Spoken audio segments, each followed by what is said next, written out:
Alrighty. Hello, everyone. Welcome to the Katie Halper Show. I'm your host, Katie Halper.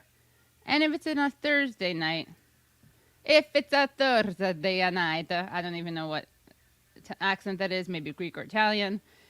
I'm here with Alessa Lili. Hey, how's it going? Good, you? I'm doing good, doing good. Good to see you again. You too. Every time I see that game over thing in the background, I get anxious.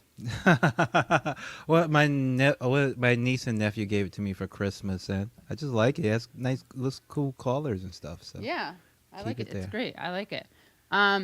So we have a great show for you tonight. We're going to be talking to the very feisty, always righteously angry in a good way, obviously. Yes. Um, Briahna Joy Gray, the host of Yay. the Bad Faith podcast, also a writer, and also the former press secretary for that guy I really like, Bernie Sanders. Bernie Sanders. Bernie Remember Sanders. him? Remember him? Yeah. Oh my God, it was so.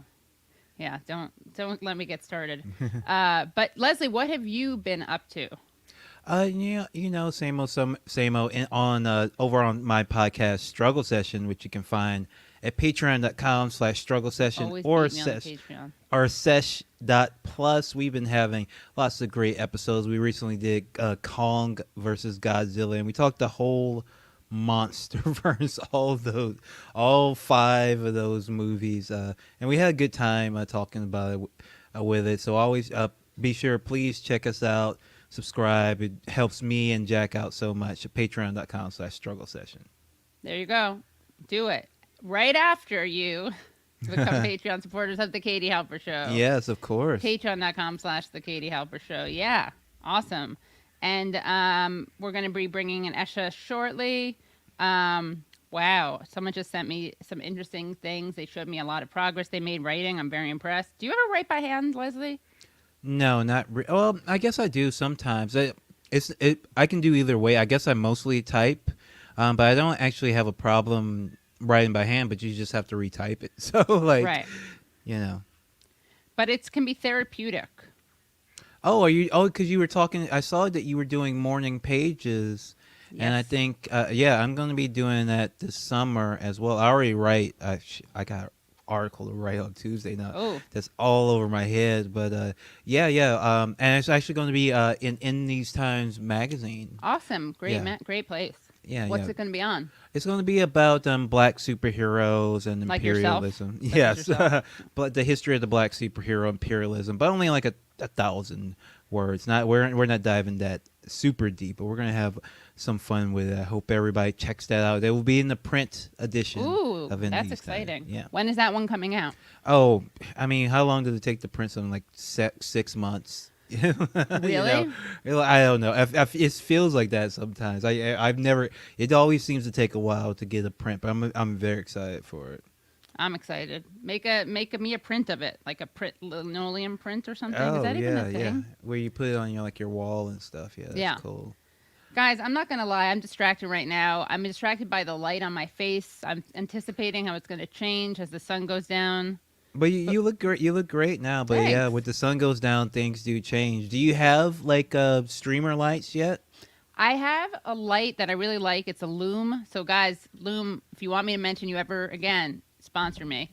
I have that. That's good. But I can't find it right now. And then this other dinky light that I have is okay. But then my favorite one, which is like a ring light, has all these different levels I can't find anymore. It's out of print. It's out, speaking of print, it's out of whatever. Yeah. Out of, Well, no longer made.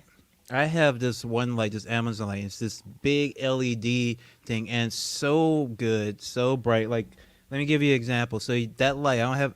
Let me turn the light off. Oh my gosh. It's like a sun, and it's like a sun. And most people get two of them, and and put them on either side of the desk for really advanced streamers, and they're only like $100 a piece. So they're a Wow. really, really great buy. Taco likes the light too. Taco in the taco cam, getting his Did you treats. get that just for your show? Yeah, I got it for my show. Like the top? No, not the light. Sorry. The taco cam. Not really. No, I just ended up having multiple cameras. So yeah, we got Oh, the taco okay. cam set up. Got it. I like it. So you only have one of those lights. Yeah, I only have one. I'll probably get another one soon because that way you're eliminating all the shadows and Yeah, stuff. I Yeah. gotta get some of those. Yeah, I gotta get some of those. This one, if you could see it, I mean, I would take it off, but it's such a pain in the ass. It's like this big, and only has 3 different colors, like Uh, blue, yellow, even bluer. oh yeah, Um, this one has like I have like a little remote, and I can do all wow, sorts. It goes excuse all me. sep. All it has all the different like temperature modes and stuff. It's kind of it's really kind pretty good buy. Pretty good buy. I'll Pretty goodbye. Well, you gotta. They need to sponsor this show. Am It's I well, right? I think it's what yeah, I got. See, you can see the different color modes. I got it on Amazon. I forgot what the search Terrible. time, but So I'll terrible. let you know. Yeah, Oh, I look know. at your No. lips. Wait, go back. You have like such like it gave your. Oh my God, look at that right there. Wait, it was very red, cherry red. Where was it? Let me see. There, right There there. maybe yeah, it gets redder when we go Yeah, down, look but at then that. Look at that. It makes it look like you're putting on lipstick in real time. It's so that, funny. It's that's so funny. cool. It's like those apps on Instagram that like make it look like you're wearing lipstick. Do you know what I'm Yeah, talking about? Not apps. What is wrong with me? I'm 1,000 years old and I've slept yeah. 1 hour. That's the story of my life, filters, basically. filters, filters. Filters. Thank you. Filters. I'm trying to find. You know what it is, Leslie? I'm trying to find a comment, and it's about you, and it's asking whether you came out up with it. Oh, here we go. I'm a guys says, was it Leslie who described Batman Bruce Wayne as the ultimate neoliberal? Lol, I can't remember, and I think about it all the time. No, it probably wasn't me. Other people said that. I don't know if I've described Batman as that. I'm a little bit more. I'm a little bit nicer to Bruce Wayne. He is, I mean, I think I've said something like that, but that wasn't the emphasis of it. My emphasis more was that, yeah, he's the ultimate neoliberal, meaning that he's not a far right fascist. So I think I have said that before, but the emphasis was more, yeah, he's a neoliberal, not a fascist. So maybe that's what you heard me say. Ah, okay, got it. Are there people who argue he's a fascist? Oh yeah, all the time, all the time. I mean, because Batman. So, I mean, this is relevant to where we're probably going to be talking about today. So the big knock against Batman, right? What is he? He's a rich guy who uses his money, time, and money to go around beating up criminals. Well, they're criminals mostly, poor people. In the real world, though, in Gotham, criminals are just people who choose to be like your job description. That's their job title. They sign up for it when they're at the job fair at school. They decide to go over to the Joker's table. It's a very different world in DC Comics. It's not really about. Well, thank you, Brian, for that. I had to light Lee up. He was so Yeah, I didn't off see this. base. So Brian coming, I should have ignored it and gone back to it later. We'll return to it. But Brian Frederick, always good for super chat. Thank you so much for watching the Yeah, show. thank you. Says, We'll love talk about. Leslie. We can Calling out talk Lee about Fong it. on Twitter today. I We'll would get back I to it. would Yeah. love to have Lee if Lee wanted to come on and talk about it. Yeah. I'd talk about it too.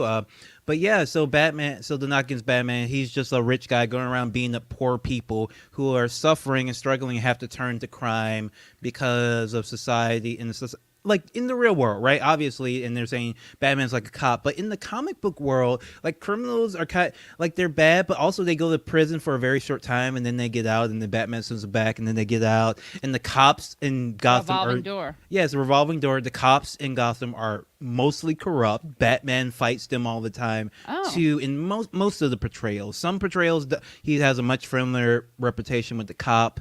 He always is friends with Commissioner Gordon, but Commissioner Gordon has an adversarial relationship with other cops because he's like the one actually not good cop but clean cop. That's kind of the dynamic. There's clean cops and there's dirty cops because the dirty cops work for the mafia and take bribes. So it's like it's a cartoonish world.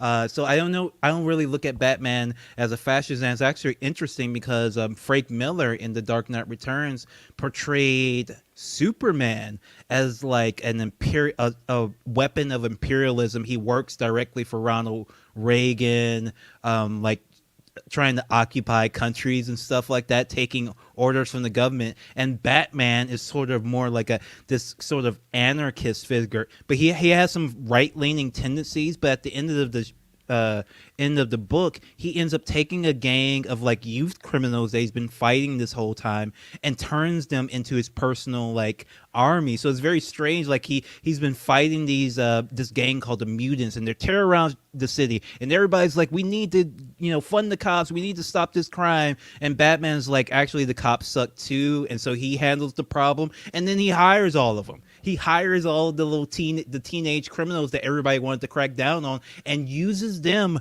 to keep order when there's riots in the city. It's a very interesting book, and Frank Miller is such a bizarre person, a bizarre writer with bizarre politics, but it's so fascinating. So Batman's not just a fascist. Sometimes he can be, but sometimes he's like, but he hates the cops too for the most part. So it's a very interesting dynamic sometimes. Interesting. Leslie, since we're talking shop, learned about the lights. When you look at me, it sounds much more existential. No, but what are you looking at? You're looking at your camera?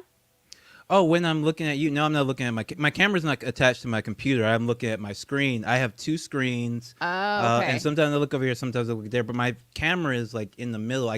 My camera is on like a little pedestal, so I don't look directly into it if I want to see you.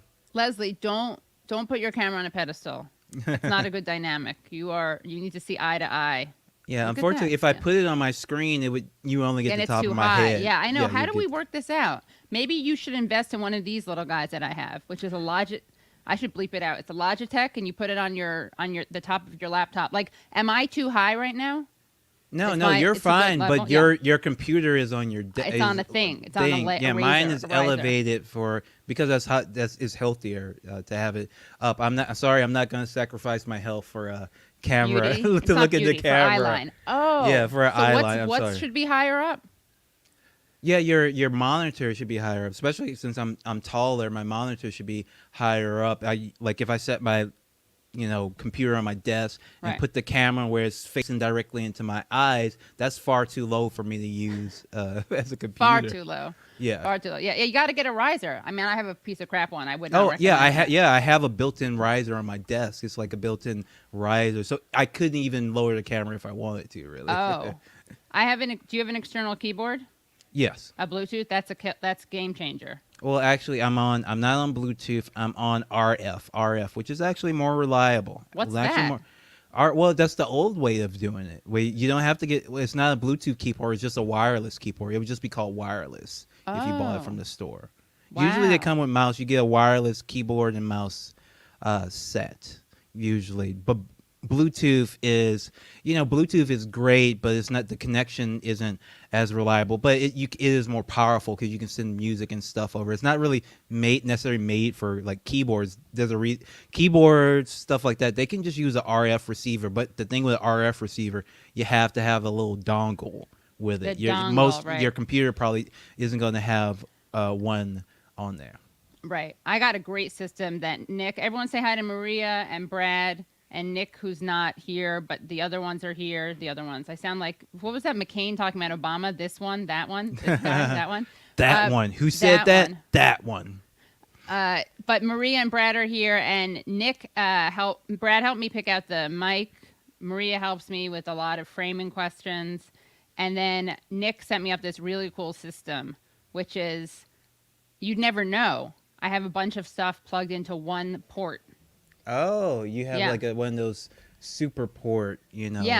All I have to do is plug in one thing plus my power cord, and I got going a wireless keyboard, a trackpadder, whatever it's called. Trackpad, mic. What else do I got going here? There must be more, because when I only name those things, it's not as exciting. Well, that's a mic. Well, a mic is a powerful. Ethernet cord. Ethernet cord too. Oh, that's good. Yeah, a dock, if you will. I don't know if it's a dock, and it's a little tub. It's like in a little tub. Some people make videos where they show you what they're talking about and they review products. But what I'm doing on this show is I review the products. I'm not necessarily going to tell you the brand. I'm not even going to tell you necessarily what the product is called, and I'm not going to necessarily show you. But that's new.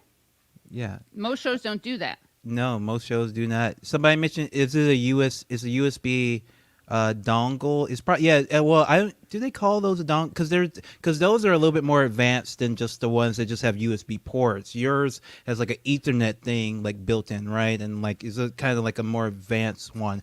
Those you have to have USB C on your I have computer for. USB C, which are Yeah. kind of a pain in the ass, but they're kind of good, I Oh, you guess. don't Yeah. like it? I like USB C. I just think the cords are a lot better than the other than the old USB. What's your Right. favorite USB? Type it in the chat. What kind of? I'm a big fan of USB C. I think USB C is the best one so far. They really knocked it out of the park with USB C. I think is a What's so much better about it, though? just like the end of it. You're probably an iPhone user. Well, Yeah. your ends are crappy anyway. But if you've been dealing with the micro USB, it's fine for a while. But all those cords end up like the metal prongs are so like delicate. Like you're a lot of times like they won't connect right with your phone, and then you can't charge your phone anymore ever. Sometimes if something goes wrong with that connection. So USB-C, I haven't had any of those issues. HDMI is a pretty good port too. I like HDMI. It only goes in one way.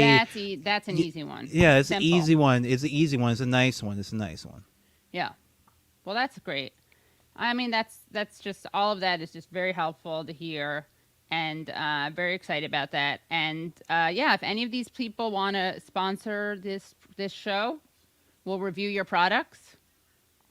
You got to take a gamble, though. You don't know where we're going to come Some down. people in the chat, they're problematizing USB C now after I praised it so much. The USB, I haven't had any problems with any USB C cords. You might get a better one, but some people are saying there's too many different standards. They're problematized, and I thought they were all pretty much the same. I know some send video out to maybe more advanced cords, but some people are saying maybe USB C now works as HDMI. That's pretty cool.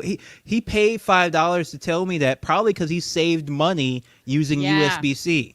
Right. He's so like, with that here's the surplus- extra money, Thank the you, surplus Pleb. money I have because USB C has this feature. He gives it to you, Katie. And you know what? It's not like he's rolling around in dough, because look what his username is. Pleb. But thank you so much for PLEB. this Yeah, super thank you. chat. Is that a username? Is that what we call it? On YouTube? I guess so. Yeah. Yeah, that's Handle? fine. I don't know. Handle. Tag. Tag. So let's see what else. Really excited, by the way. Just let me just think. I added. You know what I like to do on this show besides review invisible products? Yes.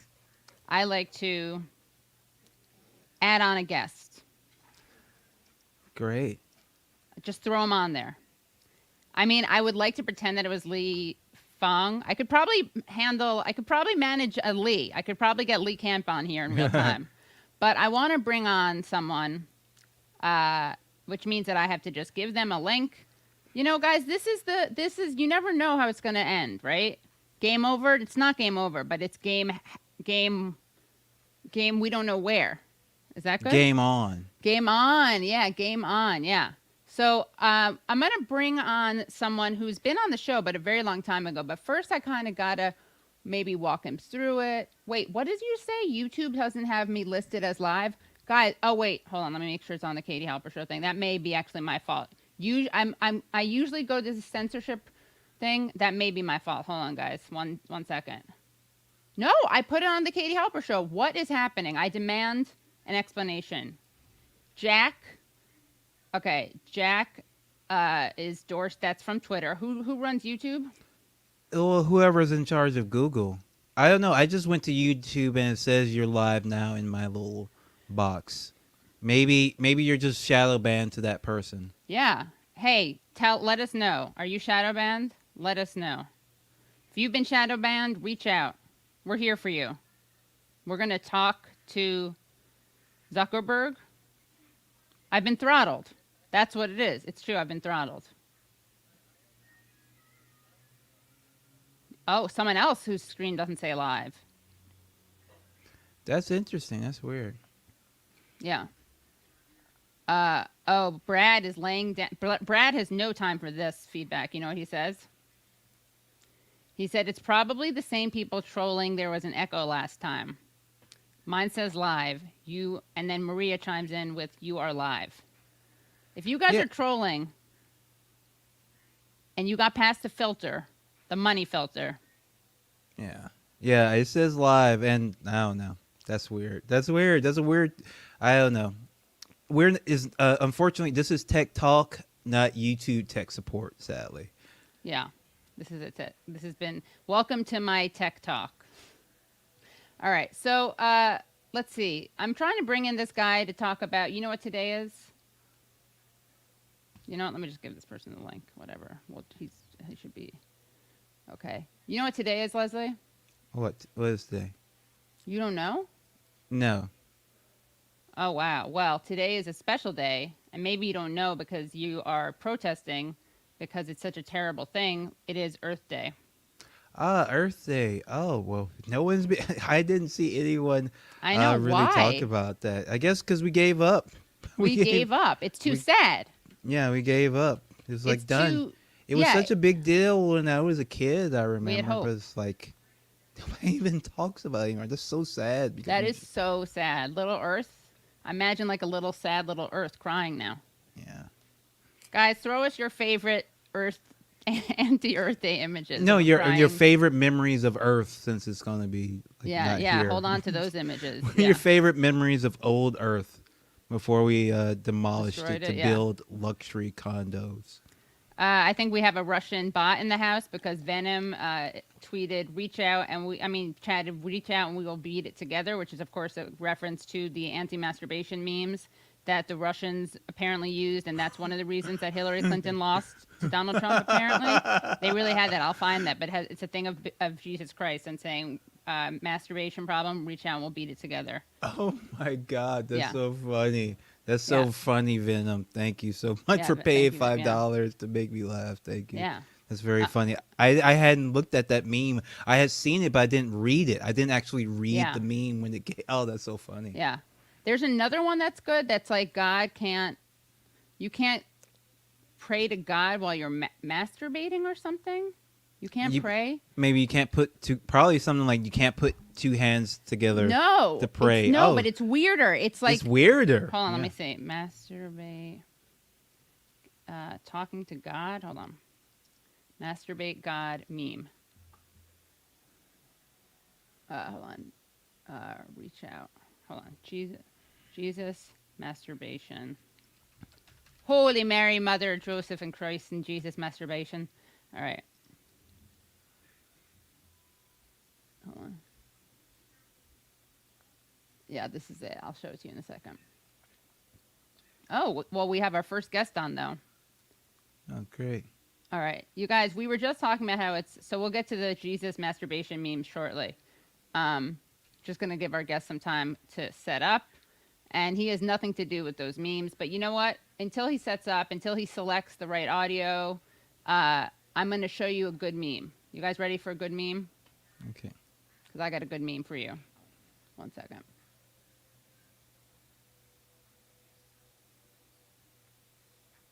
Just you wait.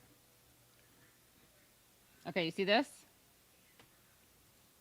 Struggling with the addiction to masturbation? Reach out to me and we will beat it together. Jesus.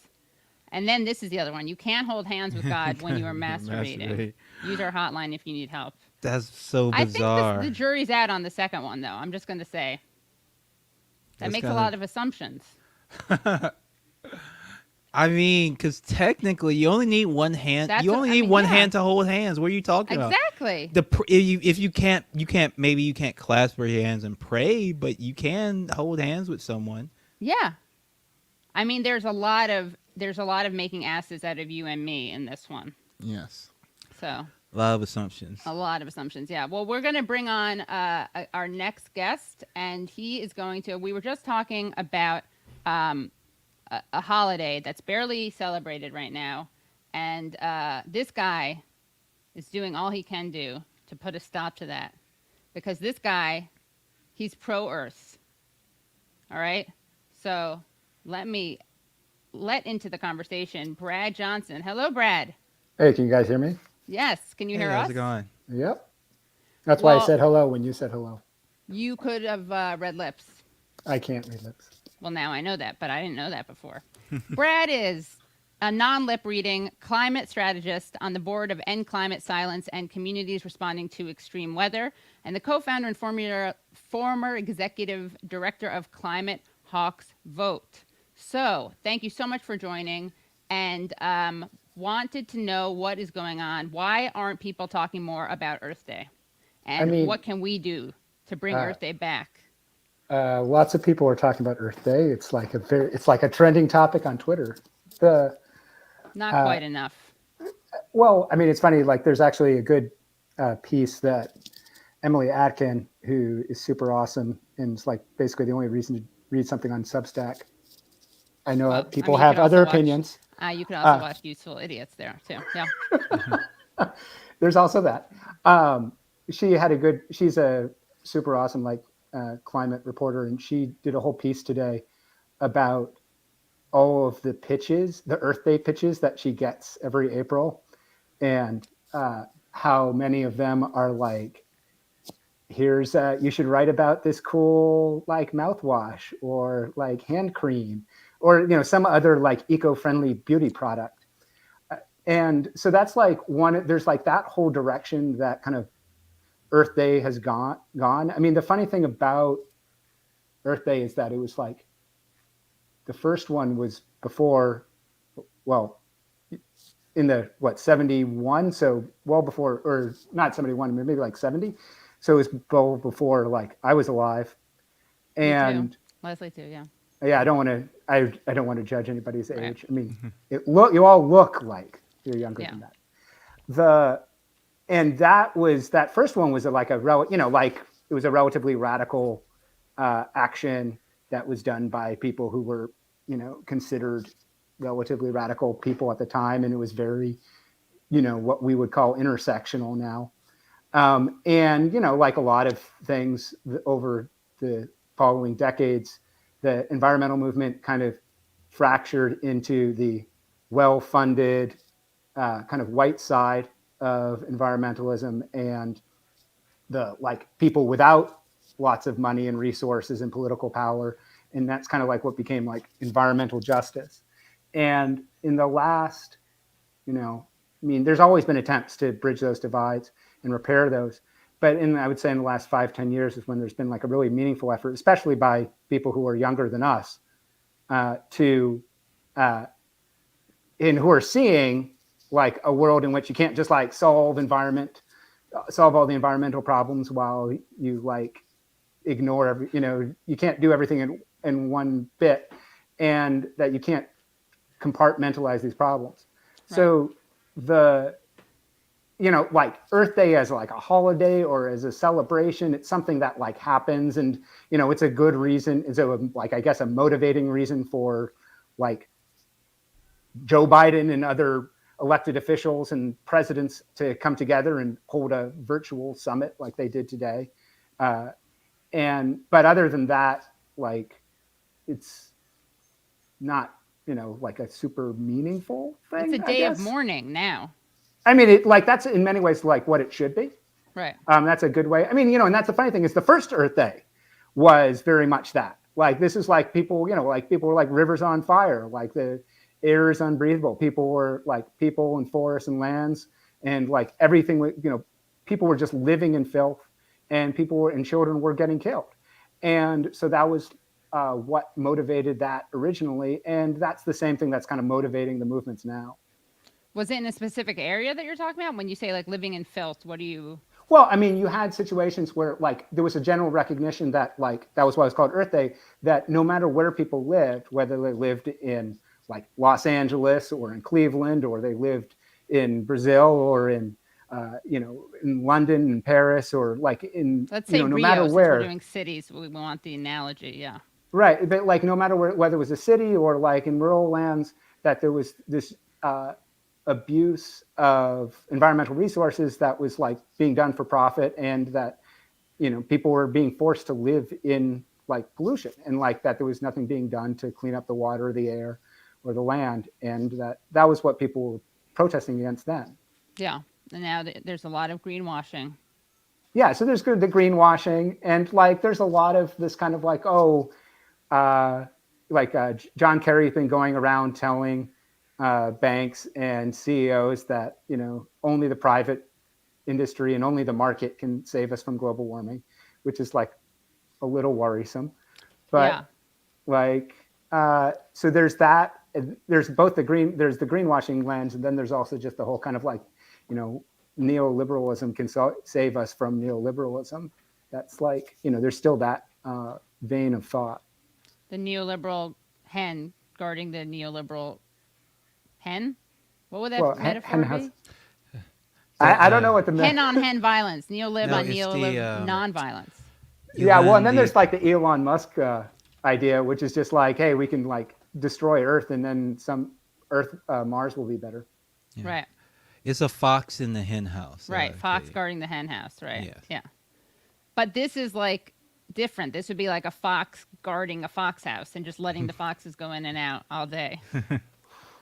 Yeah. And tell us how is what does need to be done? How long do we have? Well, I mean, how old are you? Approximately. I mean, everyone knows my birthday's on public, so although I don't look a day older than it, I'm let's say I'm between 38 and 40. So, you've got on the very extreme end 60 years left, but probably more 30 or 40. The question of what? Okay, I mean, if you lived in Scandinavia, your life expectancy might be in the late 80s. But I mean, let's be honest. What, I don't have enough good water here. What do they eat in Scandinavia? Fish, salmon? Yeah, they eat fish, and they're they have universal healthcare and things like that that extend people's life. Right. But so, I mean, the question of how long we have left, if you were one of those people living in the 9th Ward in New Orleans, in 2005, you've been dead for 15, what is that? Right. Yeah, it's 16 years ago. Oh my God, that's crazy. So, it's too late for any number of people already. Right, and we're talking about that, when we're talking about it should be a day of mourning, I mean, that's the whole thing, is that there's enough reason to act now based on what we've already lost and who we've already lost and who's already been suffering. That's enough reason to act. But yeah, I mean, this question of how long do we have left? It all kind of, it's a sliding scale. Right. A lot of things are gone. I mean, the coral reefs are probably. He's speaking truth to power. They took him out. They cut him off. Going to be extinct. But there's, so yeah. So I mean, that's that question of how long we have left is I mean, I think the thing to remember is that we're all mortal. Right. I mean, that none of us part have that. I get. I mean, we're all on how the long clock. is the planet? What is going to be the end? Yeah. Well, I mean, it all depends on what you're looking for. The rapture. The planet will still be here, whether we are can live on it. Yeah. And the light and the type of life our children and grandchildren live. That's the question. Planet's going to be fine. Well, I mean, where we're heading now, we're looking at. I mean, we're currently in the middle of one of the few mass extinction events that the planet has ever known, and this is the one that we've caused. And so on the current rate, we're looking at somewhere between, on the far end, it could be 90% of species on the planet go extinct, we're headed towards somewhere 30 to 50% going extinct within the next 50 to 100 years. So I don't think it's really fair to say that the planet will be fine. Especially if we have any, the rocks and stuff. That's what I meant. The actual physical planet. I don't mean the creatures on it. I mean the planet. Yeah, I know. I don't mean. I don't mean to be hectoring about this, but I only say that because people get so involved. People only think about humanity, and we think that if humans can't live a certain way, that's the end of the world. Yeah. Right. But it's not. Well, I mean, yeah, and that's the funny thing is most people don't most of humanity is not living lives like the three of us. Right. And Because we CrossFit. I'm just kidding. I've never done CrossFit. I you just feel like haven't? people who are Oh, that's do it are terrible. obsessed with I it. mean, Yeah. like, I feel like that's the one thing that, the neo-Nazis and like some like hardcore libs can agree on. CrossFit. Yeah. Yeah, we could bring the world together that way. Yeah. I mean, for a certain. Iron CrossFit. Yeah. Boom. You're welcome. Oh, Everyone. I don't think you're the first one who's. I'm like suspect there are T-shirts for that. I guess that's scary. Yeah. I mean, no, but I think what Leslie's saying is important because, like, I think people imagine, like, people sometimes equate the end of humanity with like an exploding Earth, and you don't have to have. Well, I mean, we can. Earth. I mean, one thing to remember is that like we can like kind of achieve that. Like we do have the power to like irradiate pretty much all of the landmass, habitable landmass on the Earth. So like we shouldn't underestimate the power of global nuclear war. But like, I mean, in this question of, this like where we're headed, like if Syria, like Damascus, was a beautiful, vibrant, like cosmopolis. Is that how you say it? Like what, 10 years ago? And now like Syria looks like, one of these scenes out of the Avengers movies. Right. And that's true in any number of places around the world where, and you can go to like cities in the United States that are like that. And so that's like we're seeing this like degradation and collapse. I mean, like, just for example, the wildfires in California were, kind of apocalyptic seeming last year, and like were very, literally burned, towns off the map. And the drought that we're going into right now, the drought situation in California, and like what's expected is probably going to be worse this year than it was last year. Yeah. So stuff like that. And you have a kid, so I got two. You got two? Oh, mazel tov. Thanks. Why'd you do that? What do you mean? What you know about the world. Oh, the genetic imperative. Yeah, I know. Yeah. Well, I want to bring on our next guest, and we can all talk. Actually, in a few minutes, I'll bring her on. Let's keep it among the experts. Leslie does have a master's in literature. I don't have anything. And Brad, what are you? What's your background? I have a master's in, what was it, like geosystems from MIT. Geosystems, something like that. Like it's kind of like climate science, basically. By the way, Brad Johnson, you can tell from the name, but from the punim, you might think otherwise. Not Jewish. Jewish. Not Jewish. Jewish. By the way, you know who you look like? It was like, I was trying to figure it out. I saw the resemblance. Do you ever have like a visceral like recognition of someone they're familiar? Jim Zogby. Jim Zogby. You really look like him. It's, there was a point at which like the people I was said to resemble were like, I think, more traditionally attractive, but I'll take it. That's so mean. He's very handsome. I'm not just saying that because he's a friend of the show and because he was a Jesse Jackson ally supporter. Oh, he's not exactly a youth. He's not a youth, but he's handsome. Okay. I think you owe him an apology. Oh, no. Okay. I'll take that. I mean, it's just like, who were you contrasted to before? The reminders of my like extreme age or, a little brutal. Who are the people who are the not quite as good looking as Jim Zogby, well, but you think they're good looking people? There was Josh Charles. Oh, I see that. Once upon a time. Mo Rocca. Oh, I see that too. And those were like the two. Oh, that was really funny. There was one time I was at like one of the Democratic National Conventions, and like someone was like, "You're Mo Rocca," and I'm like, "I look like Mo Rocca," and they're like, "Yeah, you're Mo Rocca. I know." Oh, you also look like someone else, Duck. Leslie, you see the resemblance? And I remember thinking this about you in the past. Leslie, do you see who does he look? Does he look like anyone to you? Maybe Brace a little bit. Brace Belden, yes, Yeah. That's true. What else? Anyone else? I don't know. Big podcast. He's got a big podcast. I don't know. Don't make me curse at you and say an abbreviated curse word, kind of. I don't know. I think she's fishing for Sam Sater. Oh, no. But what? close. Mark Maron? Mark Maron, yeah. Haven't people said that? Have people said that? Yeah.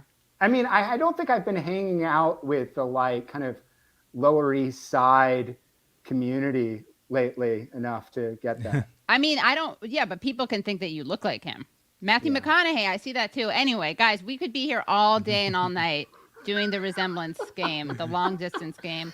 But I think you're starting to get just like into like white guys who sometimes wear glasses at this point. No, I have a very good eye. I promise you, I do not look like Matthew McConaughey. No, there's something about the structure. No, the schnoz and the cheekbones. No, really, it's true. Yeah. You should run for Texas Senate, right? Yeah, is he? Yeah, that's the whole rumor. Oh, I So, thought like they did a poll. I heard governor.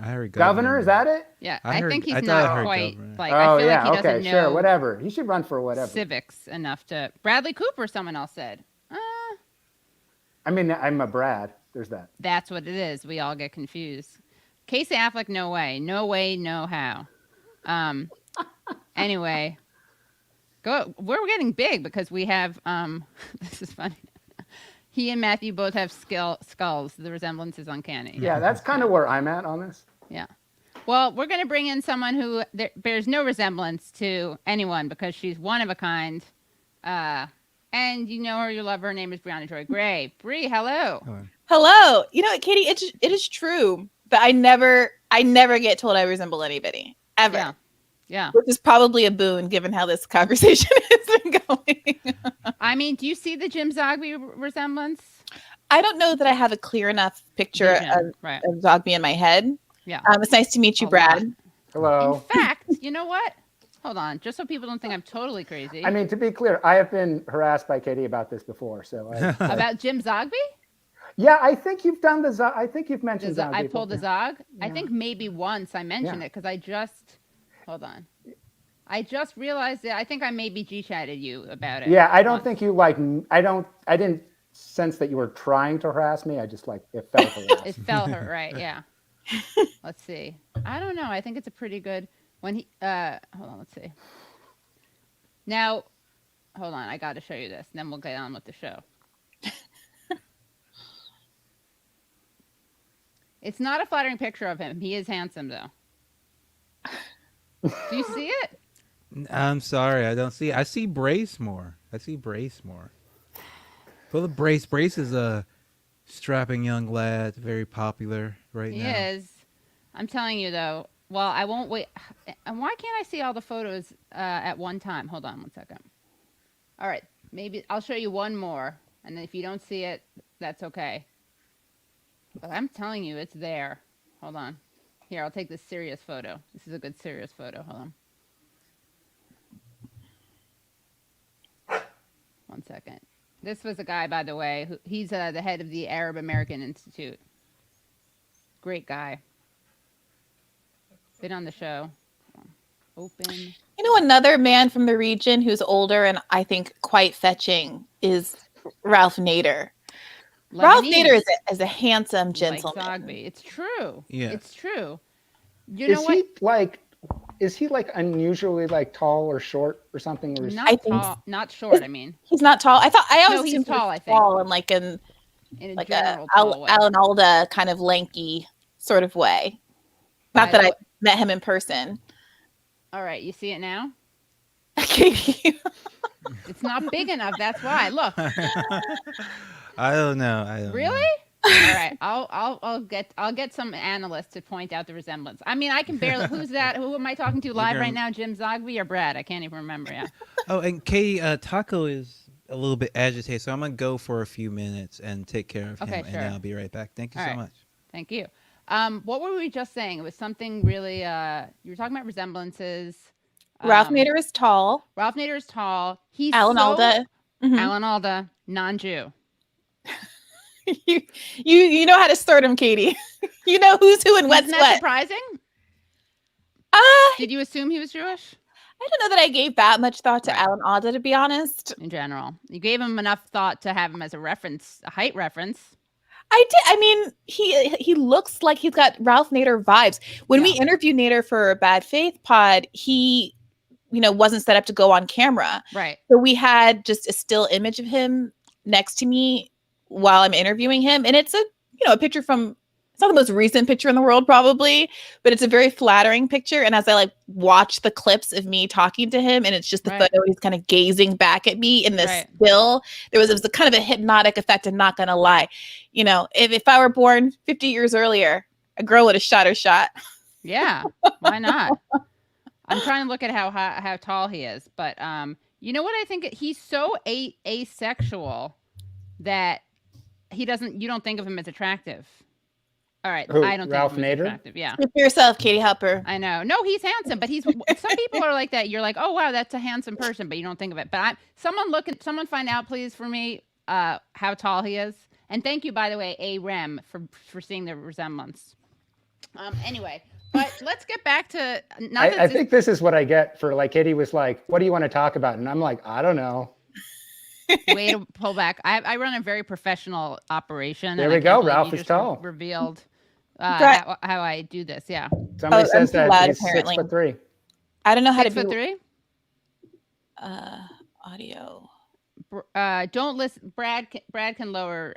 Apparently, Brad, I need to be loud. I need to be as loud as everyone. Oh, not you, Brad Bloom. Brad Bloom. I need to be loud, as loud as everyone else. Brie likes her some vanilla. LOL. I don't think of Ralph Nader as white. He's Lebanese. He's Lebanese. There you go. He's not white. Just so not like Tucker. Not like Tucker white. Maybe a caramel.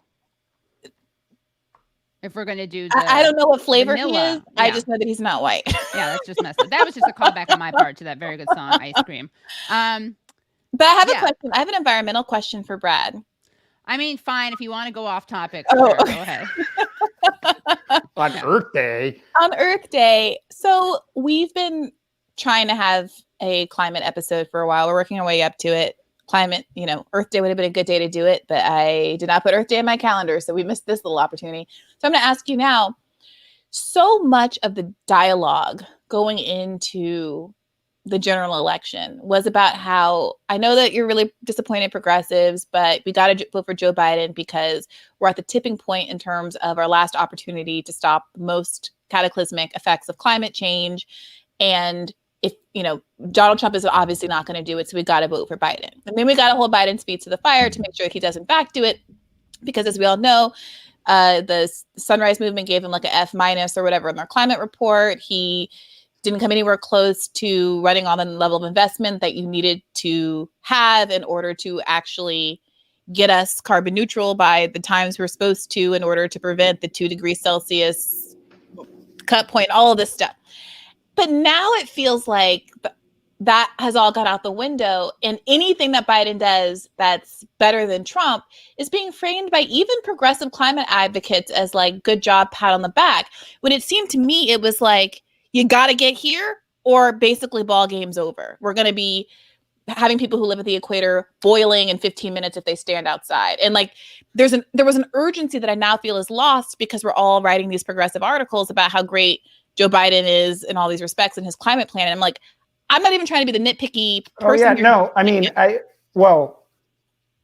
so how does this connect to trying to do a climate show? Are you like trying to figure out what the angle is, or this is the line of questioning that I'm asking? No, I mean, I think you're on to something that's like I've been feeling the same kind of, I don't know, agita as you about this. And I don't 100% know, like I'm sort of on the inside and sort of not. But my sense on this is that one of the things that's happening is that the Biden administration is doing a radically better job than the Obama administration did on outreach and engagement. So like people in the Sunrise Movement and other groups are actually in dialogue, or at least feel that they're in legitimate dialogue with the administration. And I think the general sense is that like, as long as like money, like to be over limiting, I'm not being fair here, but like, as long as like, there's a sense that money is going out the door, whatever, like money printer go burr. As long as that's what people believe is happening, that they're like, we're not going to say that Rock the the boat. Biden administration is full of bullshit. And like there are people who like literally were dumping like, cow manure on the White House. And like they're like people, they're like there's protests about like what's happening in line 3 and not like, but I think that's what you're sensing is that like a lot of the people, and like it might turn out that all these people are being kind of suborned by the administration, by like getting access but maybe they're getting access and getting results. And then like you say, okay, that was good. Now do more. I think that's where we're at. I mean, you're right to feel the like burn the tension. I mean, part of the problem is it's so much easier to push like politically, especially in like big visible ways, like against a figure like Trump, as opposed to like do kind of let's build lots of intensity and urgency for like negotiating with like the agricultural But that's like biofuels lobby. It doesn't have to be, granular. The same things you were saying about Trump can be said about Biden, even if Biden is better than Trump, to the extent that the argument against Trump was if he doesn't do X, Y, and Z, the world is going to end. And Joe Biden is still doing less than what is required to keep the world from ending. And so the arguments still need to change. And that's what's so frustrating about it. And I feel like because we rely on so many in the activist community to give us a sense of the science of what is required to keep the world from ending, if they are remaining more silent because at least they're in the room, then that is really taking the wind out of the sails of potential activism to say, okay, apparently we need to cut emissions by X amount by this point, and Joe Biden isn't going to do it. Instead, what we get is all of this narrative that, okay, Biden cut emissions by this amount or whatever the things are. I'm sorry, I'm not a climate scientist and I did not prepare for this. But do you know what I mean? Like activists need to know what to demand, and being told we get anything is confusing if it's not enough. Yeah, I mean, like, one of the, it would be nice if like everybody was like organized on a coherent message and it was, but it would be nice. Yeah, I mean, like, but I mean, the reality of the situation is that like some people are trying to get the most out of legislation that's being developed and negotiated right now, and some people are trying to get the the administration and the like to do the best now. And like, I mean, I would personally, there are things that like I'm like worried about and not happy about. Like, for example, there's this kind of weird to me, like basic kind of like either an embrace or a standing down on things like nuclear power that there's like, that's very strange to me. Like that the kind of people who are considered like very hyper progressive, like climate policy people are like either aggressively pro nuke or are like, like accepting of it. Yeah, I noticed that during the primary. It was something that people used to beat up on Bernie because I think maybe Warren or somebody else who was purportedly progressive was more like in St. Louis. I mean, like, and that's the thing is like all of them were basically. And so there's these funny things like that I don't really understand. But then again, like I'm kind of coming, at the same time, I'm coming to this from like I basically studied like the science of like global warming side, and I'm not like at the end of the day like an energy policy expert. And like how to like reformulate the grid. Like this stuff is like not easy, but But like, from the science side, what are the goals? Like what has to happen? Well, yeah, I mean, that's like at the end of the day, there's not actual an agreement on what the end state of the world should look like. There are some people who are totally fine and would prefer there to be like a similar distribution of wealth and prosperity that exists in the world today. Like that, a very small number of the people on the planet and a very small number of people in the United States have most of the benefits and have most of the wealth. And there's some people for whom that is their end goal. They would like to have that. And they're like, well, if global warming gets completely out of control, then like we don't get to have that because nobody gets to have any, there are no toys left. And so those people like have a different set of goals than like, say, like, you know, the DSA eco-socialists who are like, no, maybe like that system is like shitty and we want something else. And so there isn't like, part of the reason that there isn't kind of like a unified message like there was when we have to get rid of Trump is that there's not an agreement on what the end goal should look like. Like Kate Aronoff had a really great essay that, you know, the New York Times published. Yeah. Like, you know, that was talking about a lot of these points. I mean, you know, like you can see it on the, like the debate on, or the tensions around immigration. Like basically the people who are coming to the United States are coming to the United States. Like, I'm going to oversimplify here, but like basically coming to the United States because of the global warming and the destruction that, like, you know, that we've caused, that like that the United States has caused for our benefit. And like, they're not like, oh, I just want to leave my, you know, they're not like, I want to leave my homeland for, you know, generations and generations for the shits and giggles. They're like, it's because it's, I was literally going to say shits and giggles. Yeah. It's like, they're going because like there's been, you know, 20 years of floods and famine and droughts and, you know, and warfare. And that are all like caused by us. Yeah. You know, the United States, et cetera. Like, and so like what we do, but, you know, we're not like, it's not like everybody on the left is comfortable with like, okay, well, we have, you know, the message that's coming from the climate movement has not been a coherent, like, but here's the thing, Brad. These are the same policy. I hear that, Brad. I hear you. But here's the thing. Even taking all of those like nuances between, are we trying to maintain a standard of living that's the status quo? Are we trying to get back to a level of carbon in the atmosphere that makes it so that the Sahara isn't 3 times bigger today than it was 100 years ago or whatever? You know, if I take the least progressive version of that, which is that I would like people, like one of the climate standards is that like, if we go unchecked in 20 years standing in New York, maybe not 20 years, but whatever, 50 years standing in New York is going to feel like standing in Bahrain in the summertime, where if you're outside without AC in 15 minutes, you like boil to death and die. I would prefer that not to happen. Like my personal cutoff is like the bare minimum so that we don't have to like relocate. You know, Manhattan isn't under 20 feet of water and I can stand outside without boiling to death. Like what's that cut point? Because my feeling is that Joe Biden isn't even there. I mean, like I would say that kind of like, you know, it's one of the problems with letting people who are, you know, nearing the end of their natural lifespan make these decisions. But like, let's just say for the sake of argument that that's kind of more or less what Joe Biden is shooting for.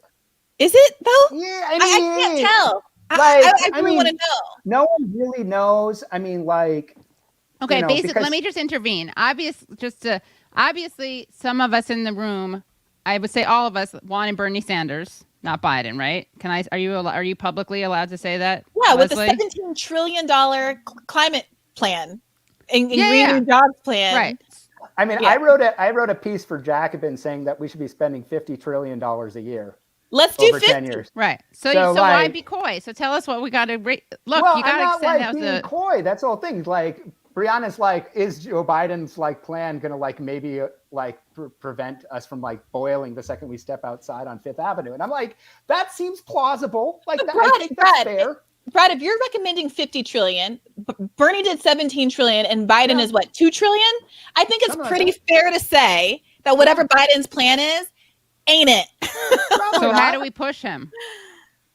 Well, I mean, like that's the whole thing is just kind of, but I want something that like a lot of people, you know, haven't agreed upon is what they want. But our job, though, I would argue, is to get people to agree by making clear what the stakes are and what outlays are necessary for us to prevent the worst outcomes that we all universally fear, because we like Manhattan and Charlotte and Miami and San Diego. Or Miami. I mean, there's no like the whole scenario for Miami. Like that's Miami's got to go. It's okay. Well, I mean, it's like, you know, it depends what. That's okay. people- And that's not where where my but, head is like, at. That's my basically, yeah. priority. Let's talk about non-Miami because I mean, it's not that it's got to go. It's just that it's going to go. all right. No, but even to that point, I think a lot of people say maybe the wheels are already in motion, so that there's nothing humans can do, even if we had like the dictator no, of it's very different. But, AOC. I mean, a lot of it is this question of like, what do we like? How? I mean, the question that you were asking, and I think that's like the reasonable one, is like, how? What is the path? Like, how could we imagine a path from 2 trillion a year to 17 Well, no, trillion Brett, a year, that's not or the to question 50 I'm trillion? asking at all. That's not the question I'm okay. asking. It seems to me obvious, unless Bernie Sanders was just being a bird brain and you are being incredibly insane when you say 50 and he says 17. I know I'm confident that something many magnitudes, orders of magnitude greater than what Biden is suggesting is what's required, whether it's what you're saying, whether it's Bernie saying, whether it's twice what you're saying. But the reality is, we don't have, if that is true, if anywhere close to what you're saying is true, we don't have time to be incrementally budging up. Like climate action is the one thing where Well, there's then what else should we do? You know, like. but Brad, you are conceding defeat. You cannot talk like that. I'm not conceding defeat. I'm saying like, what else can we do? We go and we dump shit on the White House lawn. How is that going to get 50 trillion spent? That's the whole question. Well, no, it's but like, I mean, there are two issues. how do you build one power is with yeah, that? but like activism. Why would you build power, Brad, toward an outcome that's going to have us all boiling on Fifth Avenue? Well, I mean, we're all going to die in 50 years anyway. So No, like, some of us aren't going to die in 50 years. And Well, you have I mean- children, Brad. Yeah, you yeah, have my kids. They may have children, kids. like, Obviously, I like, guess I'm going to be dead. Shouldn't there be more of a sense of urgency? Maybe like, or Well, I mean, it's hard because, you know, like you have this thing, this like. is this tension because you're between urgency and fatalism, inside outside thing? You know, like, Is this no, an it's like this inside-outside tension thing? between urgency and fatalism. But like, no, I mean, like seriously, like if the reason that people were dumping shit on like the in the front of the White House is because they think that that's like what's the way to get to, you know, a greater level of ambition. Brad, people listen But to that's you. a tactic question. So what's the like? Shouldn't we be doing dramatic things, whether or not it's dumping shit or doing some like Greenpeace thing or a strike? Like there needs to be.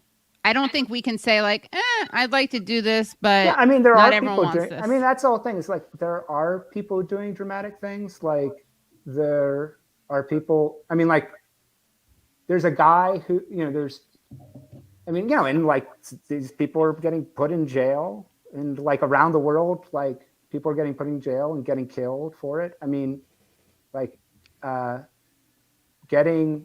Generally, what happens is if you do something that's like sufficiently dramatic to like really challenge this, like the kind of the system, is you know, usually more in the United States, you're more likely to just get jailed, and then but you might get killed, and then, like in the rest of the world, like you often just get shot. Right. Like Brad, that's what happens Colombia, to like Honduras, meaningfully not a good powerful place. environmental activists around the world. The point I'm trying to make is that regular people in the political discourse, not activists or anybody else, but voters, are listening to people like yourself who do have climate expertise to get a sense of how hard they should be pushing and what they should be pushing for. And if you are already framing the advice with the presumption that no one's going to act on it because what is required is too extreme, then you are already setting the bar below and sabotaging any potential for activists to ever achieve anything than what they want. My argument to you would be that your job is not to make that kind of a political assessment. Your job is to feed activists with the facts that they can wield to go to the White House, to go to politicians to say, this is what's required to keep people from boiling in the streets. And Yeah, that's why people should follow my Twitter feed and read my, that's All like right, let's just basically read all your my Twitter Twitter feed feed. is. All right. Well, is there a reason you can't say it here? What climate? Oh, the problem is I like see it on the like the Oh bar. no, I I don't mean know if your everybody's Twitter. seen it. Oh, all right. Yeah. Well, give us before. What? All right, you have two kids. You have now. I know 2 kids to go back to. So before you leave, just give us. I mean, they're asleep. Oh, okay. Well, give us. I mean, if you want to get rid of me, that's fine. No, I just thought that you didn't have that much time. But if you want to stay on for longer, just give it. But give us what is it? A call to action. That's not like don't ask for too much. Well, I mean, should I give a call to action, or should I talk about like why we need to act? Whichever. We're Like, gonna Bree and I are because gonna I don't help want to you with make your any like elevator I don't want to pitch. make any bad political judgments. Okay. Yeah, I mean, I feel a little kind of maligned by Briahna in framing what my political attitude is. I like the idea that people listen to me, though. Like, it's not you. It's a third person. It's an omniscient you, Brad. Oh, It's the idea that people in your position, the people who are close enough to the facts, who actually, I don't know what I'm talking about. I'm looking around like, because I have a sense, as I was a history of science major, I can read articles. There you go. I'm a book learned person of sorts, so I have a sense of what the requirements are. But when folks who are the closest, like, you know, that article Yamada Taylor wrote that was like reality endorsed Bernie. There's this idea that things happen in the world that require a response, regardless of what your political orientation is. And sometimes the facts themselves are political if we just hear them straight. And I want people like you who have the gift and the knowledge and the expertise of being able to look those facts, to be able to say without any political filter, look, I don't care about Biden versus Trump. I'm not a political person, but if we don't do this, we're going to die. And Joe Biden is not going to do that. Yeah, I mean, and this is kind of like before you were on, this kind of question of like, we're all going to die. We're mortal. And so it really does matter what future we're looking for. Like, we're at like the chance to do enough has passed. Like that, the chance to do enough on climate change so that millions of people didn't suffer and die needlessly to like fuel our cars and, you know, and our economy, that opportunity is gone. So Brad, are you saying, correct me, can we just stay with that for 1 second? Because I think that's a really big statement, and I want to make sure I'm understanding it properly. Are you saying that even if I became the czar of the world, or AOC, or whatever climate lover, Greta Thunberg becomes a dictator of the world, has complete global control, and can snap their fingers and end the use of gasoline, shut down every coal power plant, shut down all the cow factories with the pooping methane, everything, that still we are in a place where what happens? What are you describing? I mean, the important thing and this is like, I think that for me, let's give Brad the floor for like uninterrupted for a bit. This is, I mean, for me, this is like what really drives me. And I think it's kind of one of the most important things that I could be wrong, that I think that the climate movement misses in the way that they talk about things. So they talk so much, you know, it's like one of the things that I have against Bernie is that he always talks about his children and grandchildren is the reason to act, is that it's too late for the people of New Orleans. It's too late for the people of Puerto Rico. It's too late for people around the world whose cities, countries, nations have been devastated and destroyed. Their lives, their families, their communities have already been devastated, and we're not getting them back. Right. And so when I say that it's too late for us to like do enough to make, you know, the world a just place from the perspective of global warming, that's kind of what I'm talking about. And, you know, it's like, it's not going to, there's nothing we can do that will bring those people and places back. Right. And I think that the climate movement and like the, you know, American left needs to, personally, I think we should be more strongly rooted in that understanding and sense. It's one of the things that like I've personally taken as a lesson from like learning about the civil rights movement and you know, and watching mostly the Black Lives Matter movement, is that Black Lives Matter movement is like rooted in the idea that like, you know, that we shouldn't keep killing Black people, but it's rooted in the people who have already been killed and that haven't gotten justice. And that matters. And thousands and thousands of fellow Americans, let alone the people in the rest of the world, have been killed, you know, by us, you know, by the fossil fuel industry. And the climate activists and climate scientists and the experts don't really talk about that suffering and that loss. And I think it cripples us when we ask these questions of, and it cripples our ability to act in a meaningful way. And, and we get into these questions of like, what can we do so that we do enough? Because we can't ever do enough for that. And so the way I look at things is, what can we do differently so that I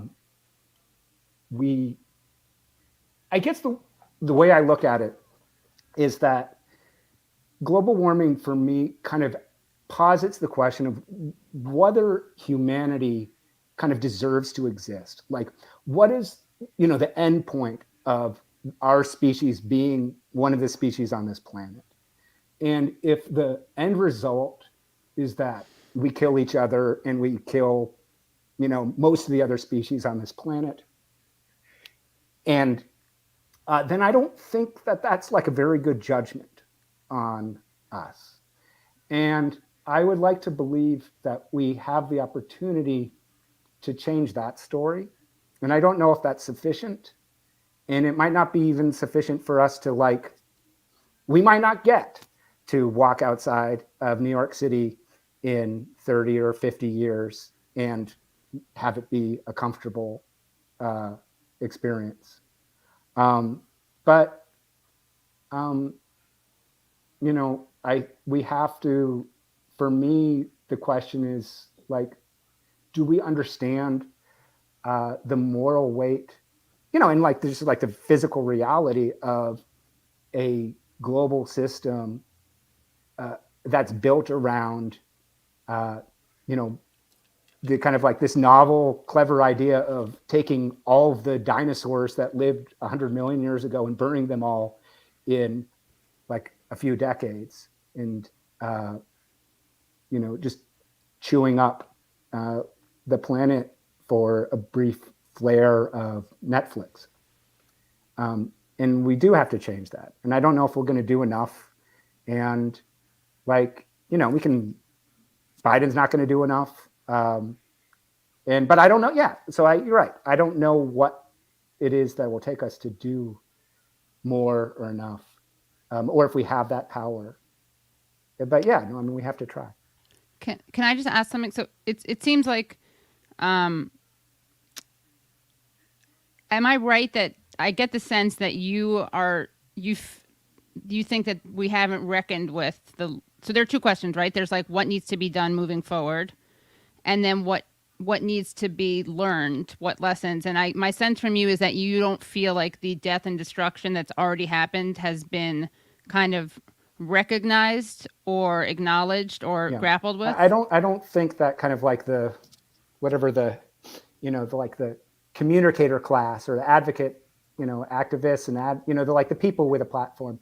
I don't think that they're like really comfortable with grappling with that or have been able to. I mean, it's one of the things that's like benefit that the kids who, the people who are like 15 or 20 years old have the benefit of not having that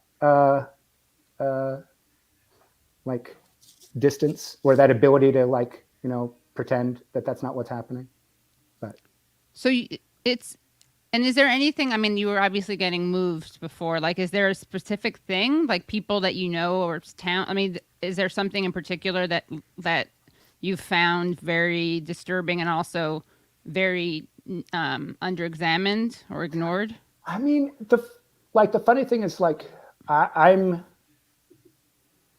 personally, and my family's been relatively insulated, but I think for me, I would like to believe that I'm a good person, and I'd like to believe that my existence on this planet isn't some kind of net negative. But the evidence for that isn't so great. Like being basically like a rich white American male in, the year, whatever this is, 2021. The net judgment, I don't think is very good. Well, we're giving We're giving you a chance, Fred. Yeah. No, I mean, like, you know, you want me to be honest, so like Yeah. that's the thing. So it seems Like like that's the, you know, if you're asking like what I'm feeling is like I'm feeling like I visited New Orleans for the first time. Well, like that I remember was like in the spring of 2005, or it's actually like February, but you know, it felt like spring because it was like so fucking hot there. And it's an amazing, beautiful city. And like a few months later, like it was underwater, and like, you know, black people were being shot as they're trying to cross the bridge to get out of the city because they were black, because, you know, and I don't think we've reckoned with that. I don't think we've reckoned with what's happened. I don't know if we can, but I don't think that we've reckoned with like things like that at all. I mean, you know, and like there's the nice thing is that like there are people who are in their like 20s who are like dealing with this and are like, you know, if we got rid of everybody who was, you know, I mean, that whole kind of like don't trust anyone over 30. If we got rid of everybody over 30, I mean, like, I'm sure we'd probably the use would probably fuck things up in a different way. But like, we really cut into my dating pool, I'll tell you that. Well, Leslie's from exactly. Louisiana. Yes. Yeah. So yeah, I don't know how you feel about this. I mean, Hurricane, you know, Katrina, obviously very devastating. We also dealt with Gustav, Ike that came after, and we gonna keep dealing with it. But the real thing, my issue is like Bree, I do want to know like what do we need to do, and people were talking about what should we do in the chat. Bree, you mentioned dumping stuff on the front lawn. I'm thinking through this conversation about the movie First Reformed. I don't want to. For people who haven't seen the movie, and I don't want to say what the end point of that movie is, but I wouldn't for be legal reasons or spoiler for legal reasons. Yeah. Oh, Okay. God. Legal reasons. In Yeah, so Minecraft, leave it but at I would say that the emotions dealt with in that film, the feelings dealt with in that film, and it's explicitly about climate change. It's explicitly about climate change. I think we could see more of that, and it would absolutely be justified if we did. Well, see, that's kind of the thing, Leslie. I've not seen this film, so waiver. I'm not co-signing it because I haven't seen it.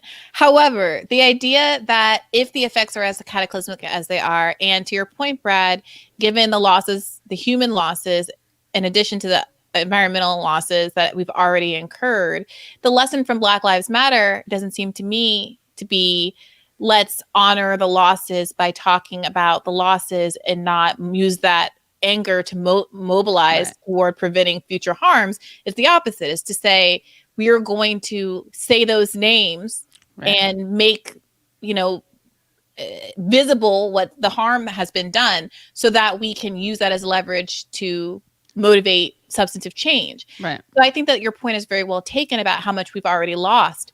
But then the question becomes, given how much we've lost and the stakes of what we stand to lose, how hard should we be fighting? Yeah, and how much do people need to I think understand? that we need to harness that. Like, I think that's what I'm saying is that, like, I don't know if this would like meaningfully make things different, but I think that we need to harness that anger and pain. And I think that's something that the movement hasn't done. I don't know what it would end up with, like where that would go, but I think that we need to harness that. Yeah, I think that that's right. And if we're really talking about, yes, the native peoples who are getting killed by Coca-Cola and the Amazon, if we're talking about all these horrible things, environmental terrorism, like this stuff is nuts. It's like, and we're out here talking about plastic straws still in America. Like I know that the scope of it is much bigger than what I'm even saying. And even, you know, it's hard to even believe that there will be a time when Miami is underwater or New York will be boiling, because it's just so hard to wrap your brain around. And that's part of the issue. But that is an obstacle in and of itself that activists have to overcome. But I think just beating that drum louder so that the future isn't as invisible as the losses that we've already incurred. Yeah, see, that's like, I mean, that's what I guess one thing about, like, you know, if we're like talking, if we force ourselves to talk about the losses and feel the pain and anger and grief that comes with that. One of the nice things, one of the like side benefits is that the scary future becomes real because it's like, oh right, New York City was already underwater. Like Miami, like you know, you go there on like high tide day. It's like the streets are covered with water. Like we've already seen the future in so many ways, and we don't need to try to like. I don't think that we like what activists need to do is not like try to paint like a picture of like here's what the science is telling us. I mean that should happen, but like we like I don't know if Katie you were in New York when Sandy hit. Like yeah, I was. like like the subway was like the streets like were underwater. Like Red Hook was flooded. I mean you saw the city go dark except for the little block around Goldman Sachs. Like we know what the future looks like. It looks like what was that? That was 2016. But are there things that need to be done like so like the future looks like the past. Right. And we need to be like just keep on coming back that and like recognize and like feel that pain. But if the extent of climate change were Sandy Hook as inconvenient, and I know that some people really lost their businesses and their homes and stuff in Sandy Hook, but and lives. But for the bulk of the 11 million New Yorkers, including myself, who was living there, I'm from New York, I was there. If that was the extent of climate change, there's no way you can get people to justify $17 million expenditure, $50 trillion expenditure, $50 trillion expenditure, because it was. Yeah, it wasn't you die that time, right? And that's the whole thing is it's like most people aren't shot by cops. Right. Right. But also it would be like what you're saying would be like saying we've already lost people. Like we've already lost people to not just violence. Lost people, right. Like they like those people were killed. Right. They were killed. Deliberately. Right. They were murdered. Right. So then the question is like, okay, those people were murdered. And that is, an injustice, tragic. Like it's hard, those adjectives don't really capture it. And then what is to be done about it without pretending it didn't happen? But you're kind of reminding me of like when gun people are like, don't politicize a death.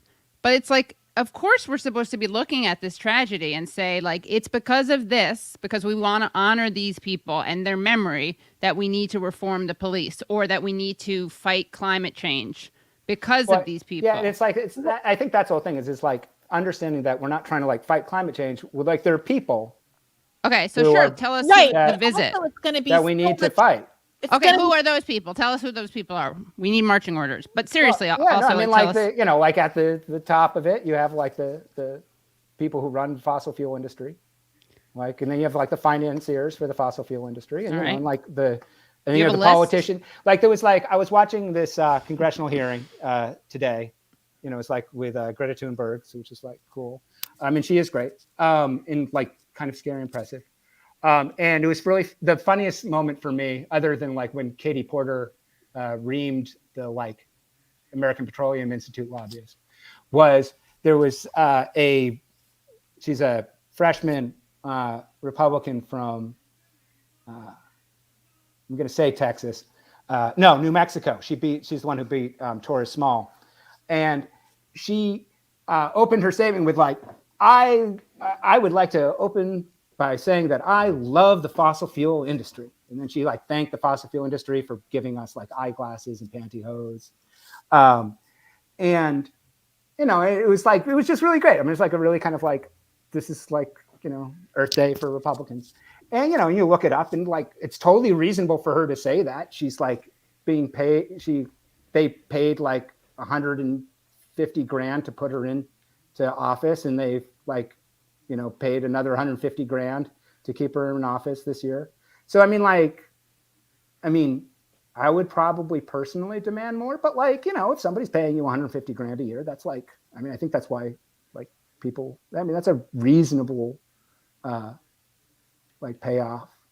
And so like people like that, they bear like very direct responsibility. Like, and like, that's the whole thing is just like, we know there's dozens of lawsuits, and there really should be criminal prosecution being brought against fossil fuel companies for deliberately lying about the dangers of the global warming that their products caused. And like, we do actually need to bring these companies and these people to justice. And like, the companies should be eliminated and the people should be put in jail for the ones who, cause these crimes. Like, that would, again, not sufficient, but it'd be a good start. It's also a good way to like get some working capital. All right. Well, we'll have to get a list together from you. Thanks, Brad. Next time you can come with a list of Exxonnew.org people. is a good place to start. What is it? What is it? Exxonnew, like KNE, no, like that they knew what was going on. Exxonnew. All right, I'm putting it in there. KNEW. That's what we're talking about. We need concrete targets. Exxonnew. What? Org. Okay, cool. All right. Well, we'll have another meeting. We'll have some people's names, what stores they like to frequent, what food allergies they have. But yeah, thank you very much, Brad, for coming on. And yeah, I mean, like Trump tried to make it obvious. He was like literally putting the Exxon, CEO of Exxon in as like Secretary of State. So he's like, right. All right. Yeah. Well, we'll have to be more creative now. We got, what's his name? Our favorite. What's his name? Richmond. Cedric Richmond. Yeah. Yeah, there's actually a big, people should be doing what they can, even though it's late in the game, to try to get Karen Carter Peterson elected there. The election's on the 24th, so this weekend, 2 days from now. All right. Yeah, because she's running against like the Republican and oil industry sponsored Democrat for Cedric Richmond's seat. All right. Got it. All right. Thank you. Too bad I couldn't book her. If anyone knows her. Well, she's a little busy. She's got an election in 2 days. I know, but she could get the Katie Halper show bump. Yeah. Will you put her name in the private chat so I can Google it or whatever? Yeah. All right. Awesome. Thanks, Brad. Bye. Bye. All right. So, from climate change to Black Lives Matter, right? To just trying to thread the needle. But I don't need to because it's already brought up. There you go. It was already brought up. And I guess the question is, well, first of all, any thoughts on the climate? Also, any thoughts on the verdict? And I actually think it's, the Chauvin verdict, if you were surprised, not surprised. And I actually think it's like, it's a space relevant issue of, how to turn tragedy into actual gains, which is what I think. Not gains, like not material gains, obviously, but how to turn like murder into life-saving policy. Well, that's why Nancy Pelosi thanked him for being murdered, apparently, because. That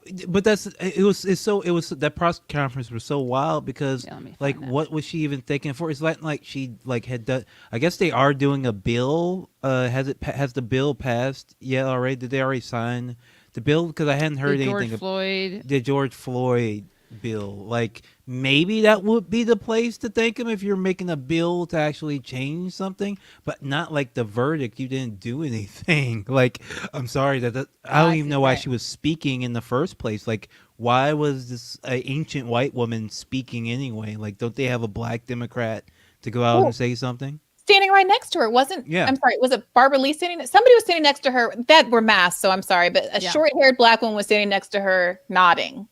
I'm not sure who it was. It wasn't there was more Lee. than one. There was more than. It was Karen Bass on the right. Karen Bass. And then I don't know. I can't recognize the woman to her left. But hold on. Let me show this. So in case people don't know, this is what happened when the verdict was announced. This is Mama Bear Pelosi. Of course, we're talking about the verdict, the George Floyd. Again. Karen Bass. Thank you, Murder again. and Thank you, Derek Floyd. Chauvin was found guilty of manslaughter and murder, which, and this is how Nancy Pelosi responded to it. So again, thank you, George Floyd, for sacrificing your life for justice, for being there to call out to your mom. Can you guys hear that? Mm-hmm. Okay. So again, thank you, George Floyd, for sacrificing your life for justice, for being there to call out to your mom. How heartbreaking was that? Call out for your mom. I can't breathe. But because of you, and because of thousands in Mexico, and I'm Whoa, hold on. Sorry. I was sorry about that. millions of people around the world who came out for justice, your name will always be synonymous. So again, thank you, George Floyd, for sacrificing your life for justice. Yeah, so For being it's there like to call out to a your bit, mom. I don't even know how hard. where to start with this. What are your, I mean, you were saying something, Leslie, about. I mean, I don't know why she was speaking. Like, this is where you can let one of the black Congress people talk. I don't know why she was there, and what are you doing? What are you accomplishing? How are you changing anything? Like about the verdict. I wasn't actually surprised by the verdict. I was actually surprised that it took them this long to come up with the tactic. If they just throw the dirty cops in jail, like, people will be okay. Like, a lot of people will think the system works and justice is being served and yada yada Right. yada, which is complete bullshit. Like, they would have saved themselves so much time and so much money if they just arrested Chauvin in the first place the next day. Like, Right. like if I was a cynical politician, that's what the thing I would do. Like, Well, then you do not have to do even that. I mean, yeah. Since time immemorial, they got away with not doing that, and they got everything they wanted, and it was only literally millions of people across the entire globe protesting for like 6 months straight that got this result. I mean, look at everybody else who's still. What is the statistic that like only 3, like some sub 10 number of police officers and all of these officer involved shootings have ever been prosecuted since like 2005 or something? Yeah, which is the way the system is designed. They have a license to kill. Like, I'm sorry, like you give a bunch of like dipshits a license to kill and do whatever they want. Like, this is what's gonna happen. You're not gonna like it. You can't retroactively like fix it. I don't think you can't just say like okay, like we've hired all the people who hired Chauvin, because Chauvin had complaints against him already, right? Like that's a whole system built around this. Like, it's a whole system. He's just one guy made by this, like a product of that system. He's a product of that system, and all that system produces is other guys like him. You're not going to lock them all up. In fact, you're doing the opposite. You're going out there and sending them out into black neighborhoods, schools, every single day with a badge and a gun, and telling them they can do whatever they want to anybody they want. Like, what are we talking about? You put one in a box. So the fuck what? Right. But I mean, Leslie, you're saying, right, that like it would be more efficient. They could have prevented some protests. like because if they had just locked them up from the beginning. Or if you just throw the cops, the bad apples who, and it's really just the ones who get caught on tape doing something especially egregious and people react to it, because there's a lot of these police shootings that people don't react to and don't make a big don't have a move behind them, and they can just safely ignore them. So it was so strange with the Chauvin thing and these other like high profile cases. Like, if you're a cynical politician, just lock up the cop. Who gives a shit? Like, what do you care about that little cop? But they're so afraid of giving away any little bit of power, so they're protecting these guys who have already had complaints of them, who've already had lawsuits against them that has lost the city hundreds of thousands, sometimes millions of dollars. New York pays so much money in settling these cases and keeping the cops on. Does that make sense? It doesn't even make sense if you're an evil racist, right? Like, why would you waste money, millions of dollars, on the racists that get caught? Like, you think they're afraid that they'll discourage racists from applying to the police force? I mean, it's quite possible. People were saying that, racists may potential racist murderers may quit the force en masse, and then what will we do? Yeah, they won't feel like it's a hospitable environment for them. They won't be able. Yeah. What is Dan Lowe says? Have you all seen the horrible video of Dave Grossman required reading at FBI Academy, police academies, talking about how to not feel bad? You feel good about killing someone. No. I will look into that though. Well, you know what's interesting is that this was a. I mean, you saw the way she looked up to the skies, Nancy Pelosi. Yeah, I actually suspect. Did you hear George Floyd's girlfriend making kind of a similar kind of comment? No, to Pelosi? But I have I have someone else who made a kind of similar comment to Pelosi. But well, I can't prove it, and this is certainly not a comment intended to let Pelosi off the hook in any way. But I suspect that she heard her say it and felt as though, well, if she said it, it must be a good thing to say. And obviously no one's going to come for the girlfriend of the guy, but sometimes people who love you and care can say things that are not necessarily advised. But that's actually worse. That's actually worse to be that presumptuous that you can get away with saying like the thing that the person's intimate partner of someone. Yeah, that's actually even worse. Yeah. Right. Well, I suspect that it's like, you know how sometimes Biden has said these things and you get the impression that like he said it a bunch of times in front of some other black people who co-signed it. And so that's how he comes out all big and bold on TV talking about you ain't black. Like that has the fingerprint of a black yes man on it. You know what I mean? Yeah. Because there's so much confidence. Like your average white person isn't going to be saying it with their full chest like that. Right. Unless they got sign off from some idiot. Yeah. Although with Biden, I feel like he could have that energy regardless, but most people don't. But yeah, I see what you mean. It got like a stamp of approval, they think, right? Well, like with Biden, so many times when he says something like that, he actually prefaces it by saying, I know I'm not supposed to say this, or I know I get in trouble for saying this, which is proof that he has in fact said it before, and that some of the black people in his life have actually advised him against it wisely. But he is just one bold, cool cat.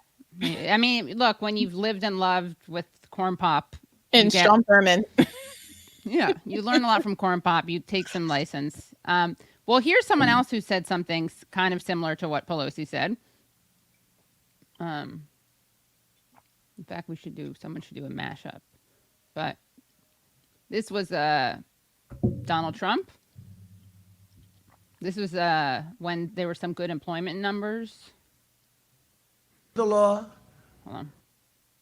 Equal justice under the law must mean that every American receives equal treatment in every encounter with law enforcement, regardless of race, color, gender, or creed. They have to receive fair treatment from law enforcement. They have to receive it. We all saw what happened last week.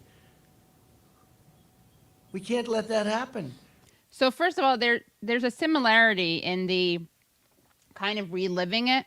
Like, did you see he said mom? He called out to his mom. Wasn't that awful?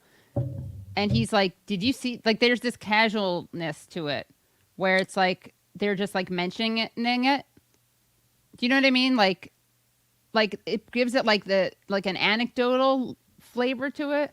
Yeah. Yeah, like you're telling a water cooler story. Yeah, like it doesn't have the like gravitas. It's like if you were talking about like a celebrity break. Did you hear about A-Rod and J-Lo? Isn't that terrible? Yeah. I was really rooting for them. Yeah. Yeah, it's I mean, with Trump though, honestly, like I actually believe he's like legitimately like thinking about it in real time. Which is not a pro-Trump thing. I just think he really is.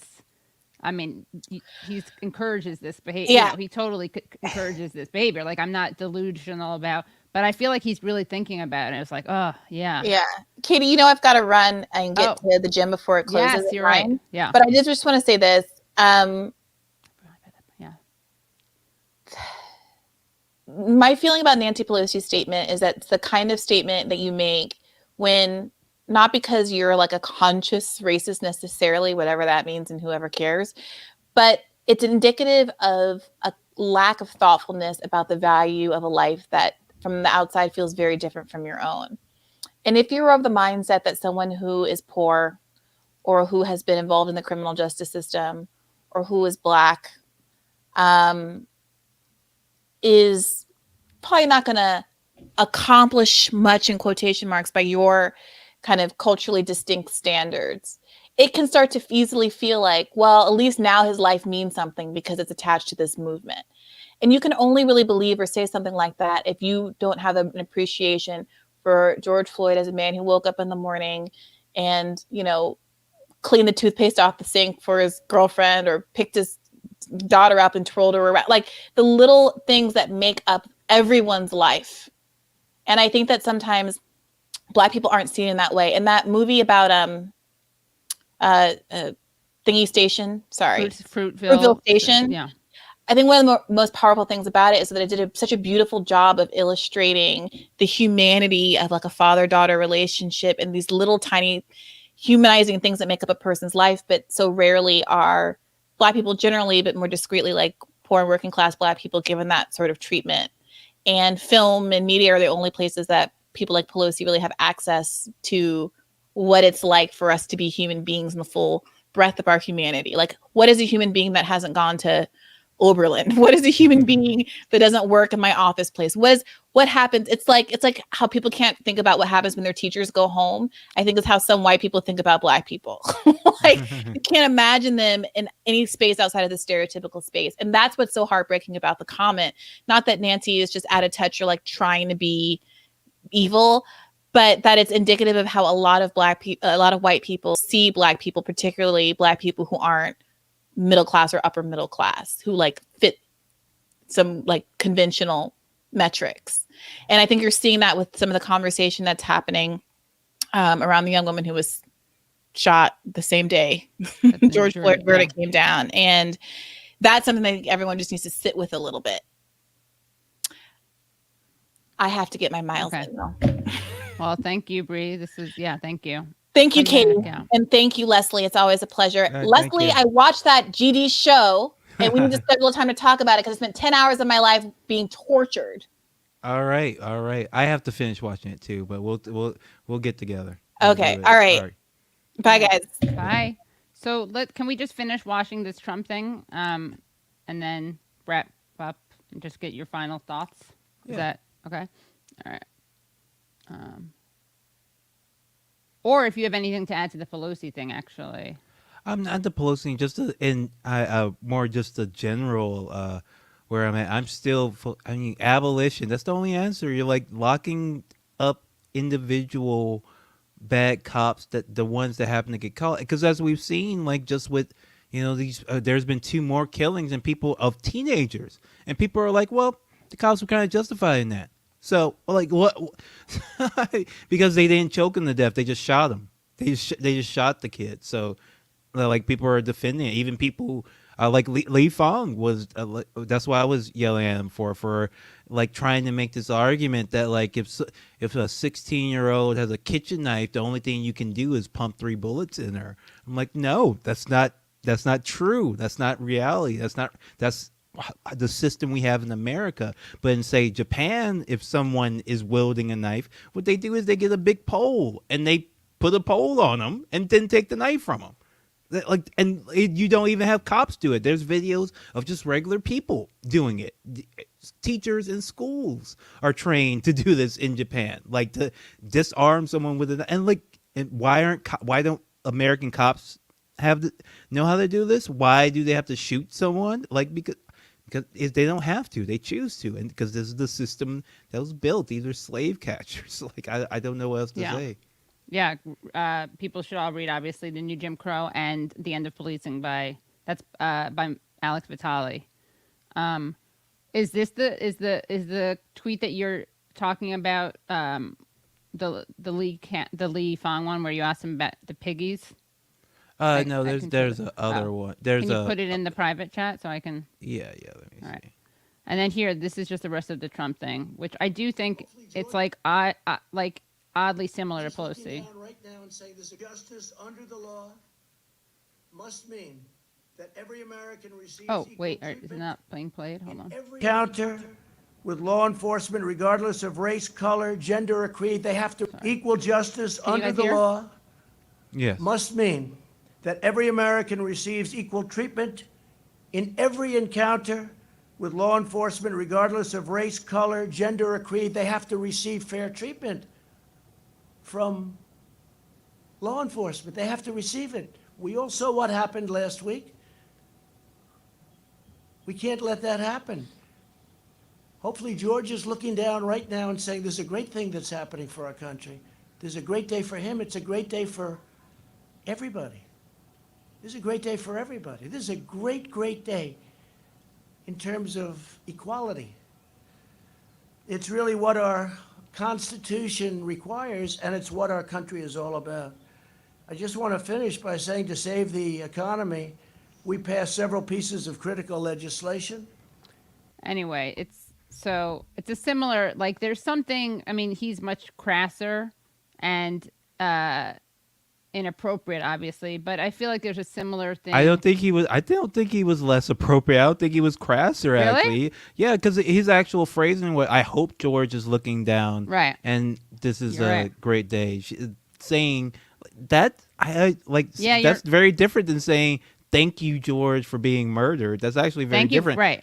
Yeah. Like, I hope you're looking down and hoping that's not really like necessarily offensive. Like, just to say, I hope people say that about a lot all the time. I don't know. Like, that's the first time I heard someone being thanked for being murdered. Right. But I have heard with Trump's. I think that's why that speech might not have been that controversial at the because I don't recall anybody getting upset about. I don't recall ever seeing that video or anything.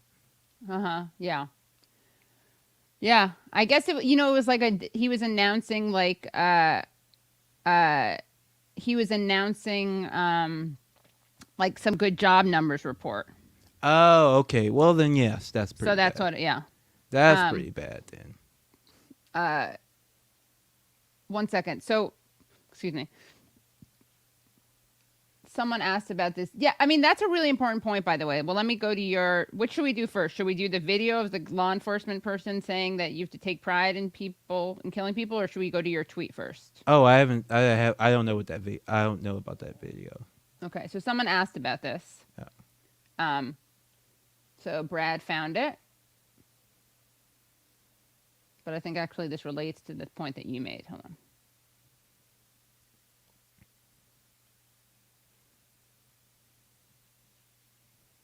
Okay, so who was this person? Dave Grossman. Law enforcement agencies pay Dave Grossman to train police officers to take pride in shooting people. I'm reading a tweet from Resist Programming.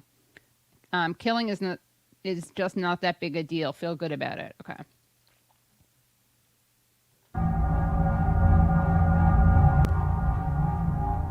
It says Dave Grossman Police Training Seminar. Dave Grossman's book are required reading at the FBI Academy and at police academies throughout the country.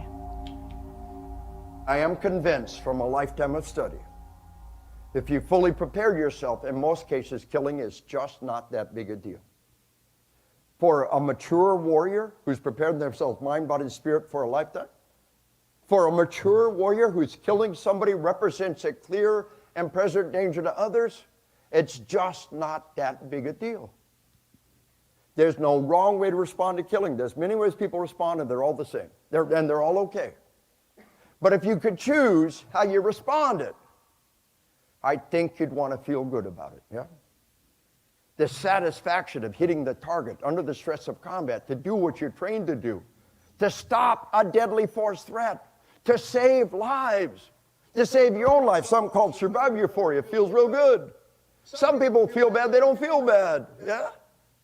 Some people feel bad, they feel good about it, yeah? LAPD brought me out to do in-service day for the detective. LAPD detective in-service day is 600 people. One crusty old detective came up, she said, Colonel, you're the first one in 20 years to tell me it's okay to not feel bad about killing that guy, yeah? Okay, I just want to... Well, I'll keep playing it. You know, a lot of people have been on the left end. Doesn't he look like a sociopath when he's speaking? I mean, why wouldn't he? I know. I guess to me, it's like, wow, it's almost like too much. It's almost like too on the nose. Like he just looks full, like people who aren't, who are just listening, like his eyes look absolutely crazed. I mean, he knows this. I mean, this audience is like cops and soldiers. Right, So they're like, eating that's it what he up. looks like. in the political spectrum been driven crazy. You know, a lot of people have been on the left end of the political spectrum been driven crazy by the movie American Sniper. Yeah, y'all see the movie American Sniper? By the way, the whole sheepdog piece. Remember Dad at the dinner table, the sheep, the wolf, and the sheepdog? That wasn't in the book. They got that straight from me with my permission. They quoted whole sentences out of my stuff to put that in the front of the movie. It's pretty cool.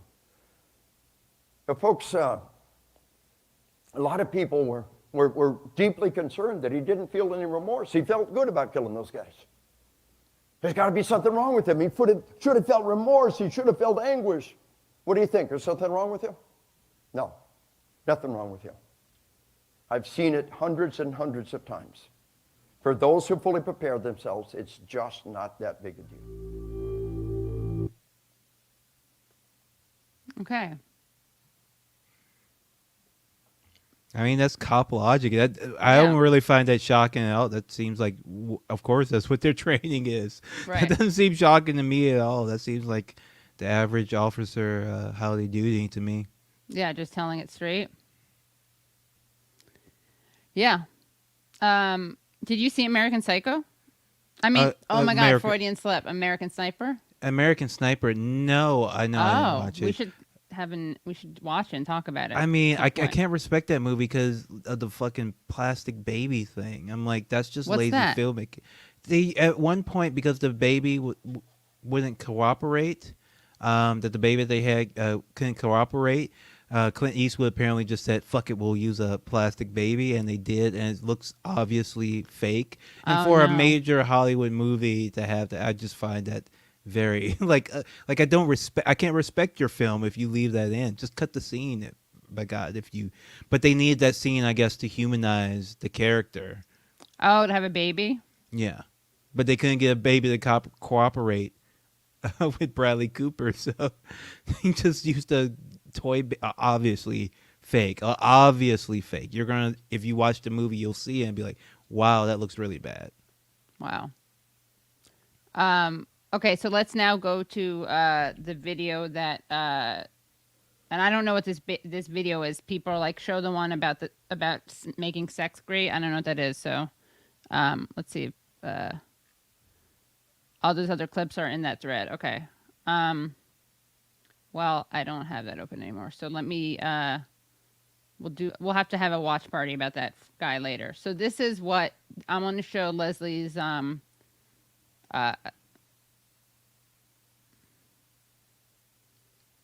tweet. Okay. So this is from today? Yes. Okay.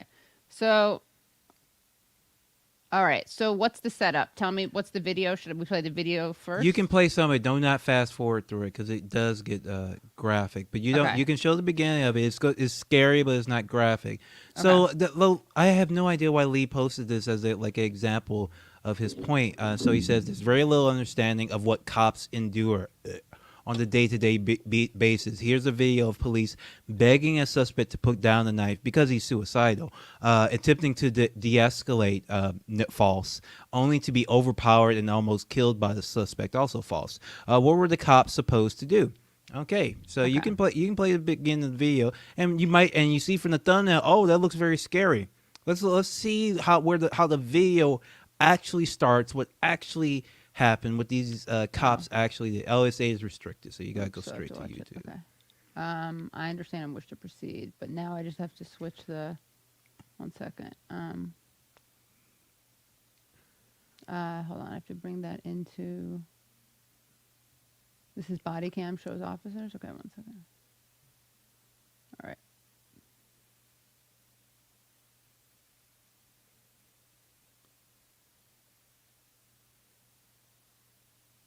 See, this is what I think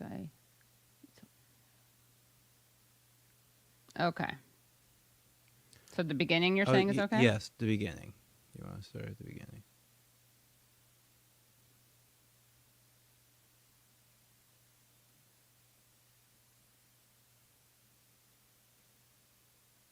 Advise him to put the gun up now.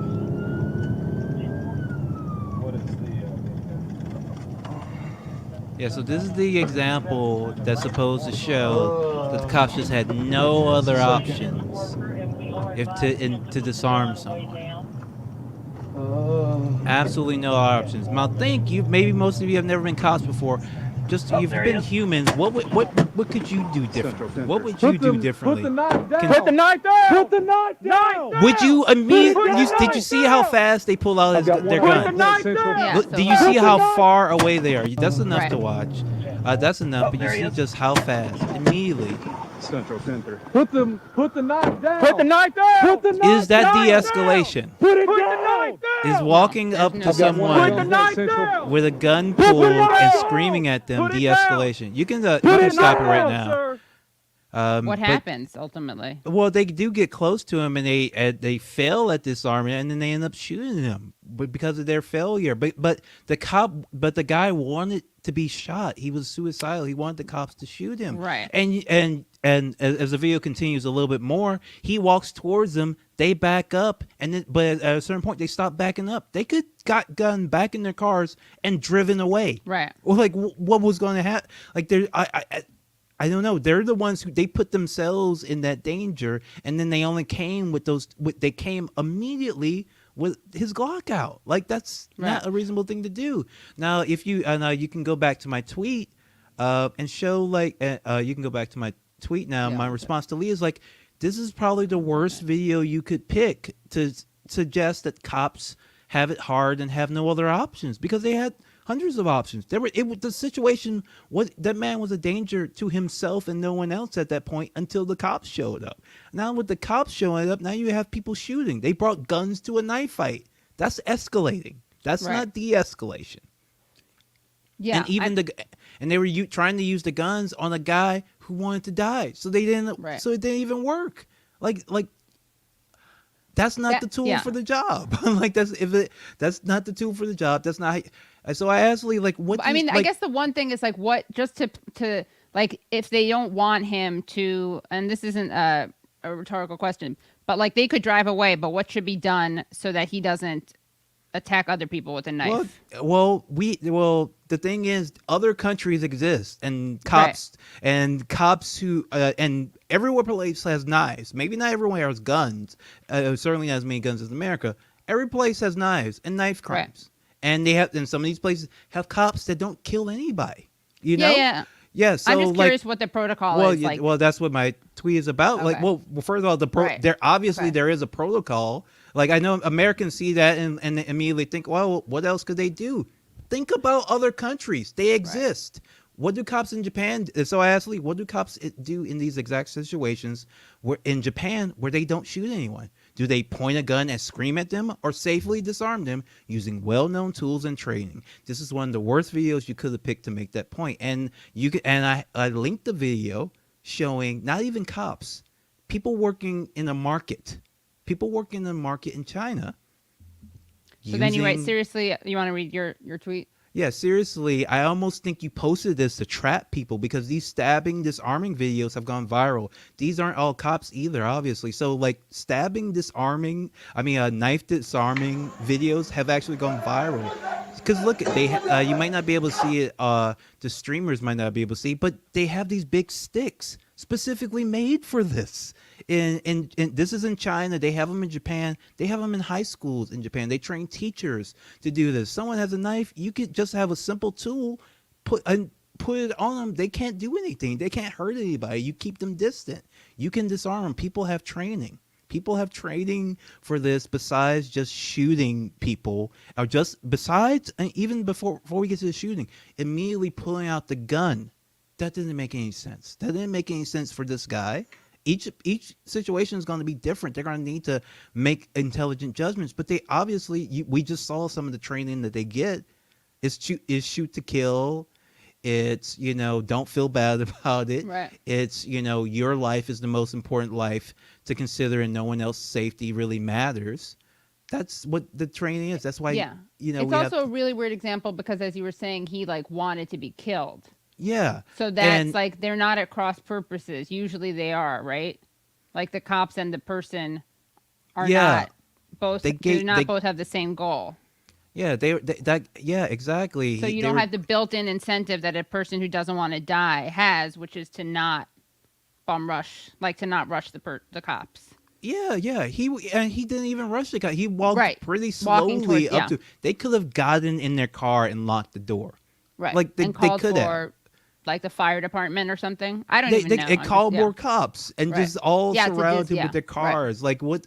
Like it's not like people were coming up. Like it would be one thing if he was going around and trying to hurt somebody, but there was no one around. He was only focused on them. And what did they do? They pull out guns and gave him which is what he wanted him to do. Like Right. it was a very, very awful and terrible, bad training, bad cops. Yeah. What's that? Well, okay, we'll watch this. And then does anyone have that video of, it was just like Swedish cops who were like in New York City on vacation or something, or in Los Angeles? It was on a train or something. Well, they don't really have trains in Los Angeles, but can you hear this?